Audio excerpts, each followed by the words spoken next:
Bonjour tout le monde, cette semaine vous pourrez voir ou revoir, alors pour une fois ce n'est pas un film mais c'est plusieurs films, une rétrospective Michael Haneke. Alors j'ai voulu parler de ce réalisateur parce qu'il m'intéresse, il me passionne mais j'ai un peu de mal avec lui et je voulais vous expliquer pourquoi. Pour une fois c'est pas quelque chose de gentil que je vais faire de bienveillant, c'est pas une critique non plus, je pense que des fois, je devrais mettre aussi des critiques pour dire, bah, ça, non, ça, je n'aime pas, ce n'est pas du tout ma came pour savoir mes goûts. Donc, Michael Haneke, réalisateur autrichien, réalisateur qui a obtenu 2 palmes d'or, l'une pour le Ruban blanc, qui est pour moi son plus beau film et son plus intéressant, et l'autre pour Amour, qui est détestable au possible pour ma part. C'est un réalisateur, alors, qui a beaucoup de talent, hein.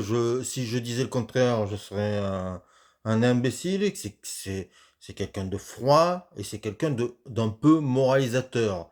C'est, comment dire, c'est quelqu'un qui va vous dire ce que vous devez aimer et ne pas aimer.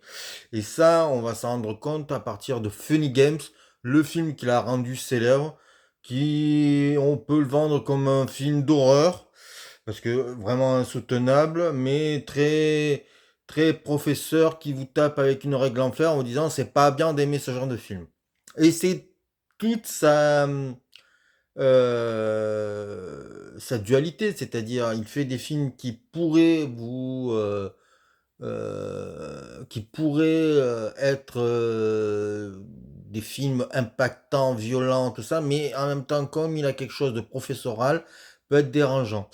J'ai eu la chance de revoir, je dirais, la plupart de ces films sur la plateforme Arte. Alors, je sais pas s'ils y sont encore, mais il y avait une dizaine de films. Il y avait Funny Games, il y avait Benny's Video, il y avait Happy End, son dernier film actuel. Non, c'est pas son dernier film actuel, parce qu'il a aussi fait des téléfilms qui sont en train de ressortir aussi en salle. Donc voilà, lui, il y avait pléthore de films, comme Caché, Code Inconnu, voilà.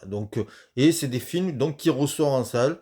Je ne sais pas si c'est une rétrospective cinémathèque ou si c'est une rétrospective qui sort dans la France entière. En tout cas, on peut voir ou revoir ces films et donner son propre avis. Moi, j'ai mis un temps fou à vouloir voir ces films parce que j'avais un peu peur.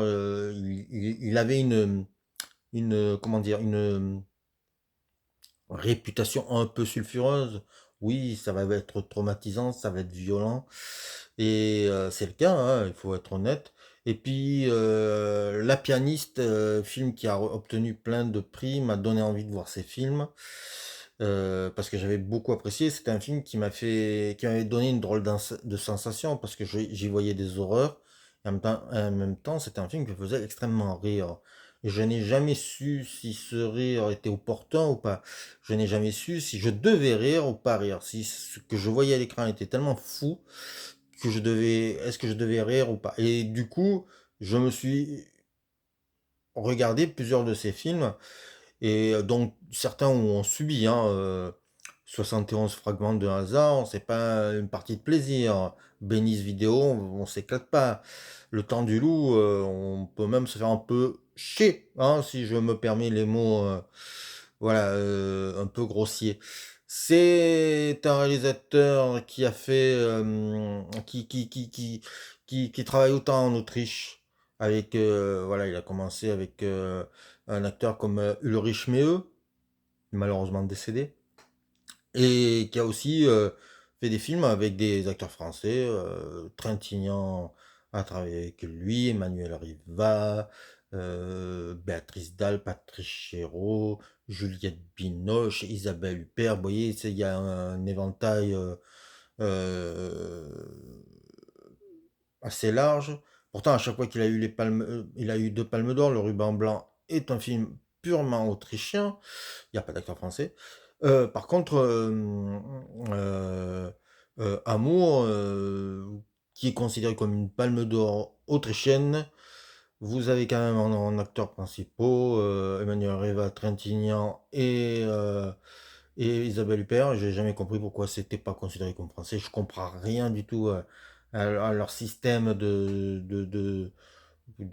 comment dire, de qualification des films, mais les Oscars, c'est pareil. Je crois que quand il a été, je sais même plus s'il a eu l'Oscar du meilleur film étranger Amour, mais je crois qu'il l'a obtenu. Et bah, ce n'est pas considéré comme un film français, mais autrichien. Je sais pas d'où vient l'argent, donc là je peux pas dire, mais bon, en tout cas, voilà, c'est bizarre. C'est les tournements de la production. Voilà, donc c'est des films rugueux, euh, extrêmement bien réalisés, hein, je vous dis, hein, je ne peux pas vous dire le contraire. Mais voilà, il y a un côté moralisateur et quelqu'un de donneur de leçons qui est assez fatigant. Surtout que parfois on se demande s'il a vraiment vu les films dont il dénonce. Il a fait un film américain, il a fait son propre remake de Funny Games US, avec Noémie Watts, Tim Roth et je me rappelle plus le jeune garçon celui qui jouait dans l'ASD. Ah, j'ai oublié, j'ai un trou, mais qui jouait le jeune homme qui foutait qui venait casser la famille, voilà, parce qu'il y a en même temps aussi, c'est ça, c'est que euh, il y a un côté, j'allais dire, autrichien, ce qui est pas gentil, parce que ce qui pourrait pas être xénophobe, mais il y a quelque chose déjà c'est froid, c'est un cinéma froid, c'est un cinéma qui s'attaque, voilà, à la famille, à certains fondements, à certaines manières de vivre.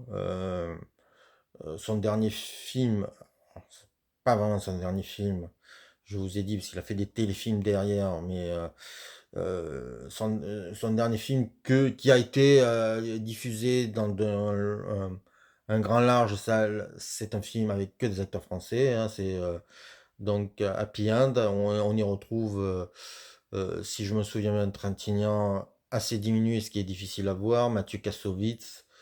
Et c'est un film qui dénonce clairement la famille mais d'une manière satirique. Enfin, on n'y rigole pas, mais quelque chose de très méchant.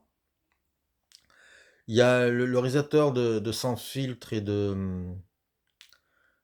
qui a eu aussi la Palme d'Or Sans filtre et The Square. Se revendique de Michael Haneke. Donc voilà pourquoi peut-être je ne l'aime pas non plus. En tout cas, ça mérite d'être vu. Au moins quelques films. Moi, je vous conseille Le Ruban Blanc, qui est une palme d'or méritée. Le film est dans un noir et blanc formidable. C'est un vrai thriller et presque un film d'horreur et assez traumatisant, assez intéressant. Moi, j'ai du mal avec Amour. Funny Games, c'est un film qu'il faut voir, mais c'est pas aimable. Et voilà. Donc, si ça passe chez vous, voyez, et puis vous verrez ce que vous pouvez penser de ce réalisateur. En tout cas, c'est toujours intéressant une rétrospective parce que au moins, on peut voir un grand nombre de films et se donner son propre avis. Donc, c'est toujours intéressant. Donc, je vous répète, cette semaine, vous pouvez voir ou revoir sur nos écrans la rétrospective Michael Haneke. Et regardez sur la plateforme Arte si peut-être il y a encore des films dessus.